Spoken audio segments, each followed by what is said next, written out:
हक्का बॉलीवुड एक तरफ और इमरान हाशमी एक तरफ। ফাইনালি গাইস আবারা পান্টু দেখতে যাচ্ছি। বেরিয়েছিল 14 তারিখে, কিন্তু দেখার টাইম হয়ে ওঠেনি।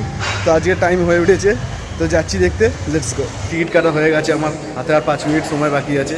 তো আমি কিছু বলতে চাই, আজকে মঙ্গলবারের দিন এমনিতে টিকিটের দাম অনেক কম থাকে, প্রায় অনেকেই হয়তো জানে না যে মঙ্গলবার দিন টিকিটের প্রাইস কম থাকে। আমার আজকে 149 টাকা টিকিট লেগেছে আবারা পান্টুয়ের জন্য। বহুত এক্সাইটেড আবারা পান্টুয়ের জন্য। ও নস্টালজিয়া।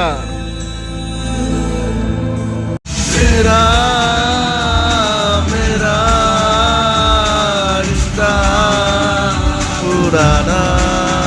গাইস কি ছিল এটা, পুরো নস্টালজিয়াতে হারিয়ে গেছিলাম, পুরো সত্যিকারে বলছি। সেই 2007-এ এরাতে চলে গেছিলাম আবারা পানের। আমি যদি ইমরান হাশমির ফ্যান বা আবারা পানের ফ্যান হন, মাস্ট ওয়াচ।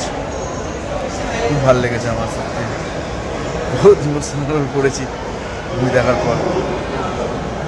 জানকে বইটা দেখুন, খুব ভালো লাগে।